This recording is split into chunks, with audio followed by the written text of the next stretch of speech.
আসসালামু আলাইকুম বন্ধুরা, সবাই কেমন আছেন? আশা করি অনেক অনেক ভালো আছেন। আজকে আমি আপনাদের দেখাবো ফাঙ্গাস মাছ একদম গন্ধ ছাড়া কীভাবে রান্না করবেন।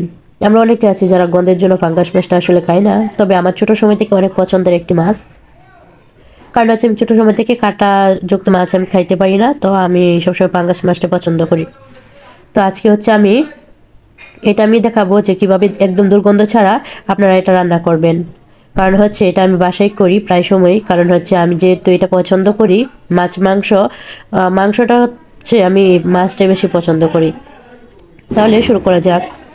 প্রথমে আমি হচ্ছে পাঙ্গাস মাছটা ধোয়ার জন্য আমি এখানে 5-6 পিস নিয়ে নিলাম। তারপরে আমি ভালো করে এটাকে ধুয়ে নিলাম, আর লবণ আর হচ্ছে হলুদ দিয়ে দিলাম, আর হালকা পরিমাণে মরিচ দিয়ে দিলাম।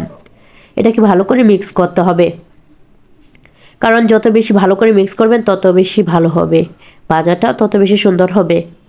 না হয় দেখবেন যে অনেক সময় সুন্দর হয় না। আমি হচ্ছে তারপরে একটা কড়াইতে হচ্ছে তেল দিয়ে দিব, আর মাছগুলোকে হচ্ছে কড়াইটাকে ভালো করে হচ্ছে সব জায়গায় তেলটা যেন যায়, তার জন্য আমি কড়াইটাকে নাড়িয়ে দিলাম। তারপরে হচ্ছে আমি মাছগুলো ছেড়ে দিব।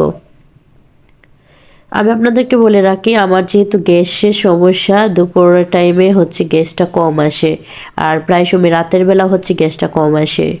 এই জন্য আমার রান্নাটা একটু লেট হয়, আর হচ্ছে এতটা ভালো করে করতে পারি না প্রপারলিভাবে। যতটুকু প্রয়োজন গ্যাস তার চেয়ে অনেক কম আসে। আমার মাছটা ভাজা হওয়ার পরে আমি এটাকে হচ্ছে উল্টিয়ে দেব।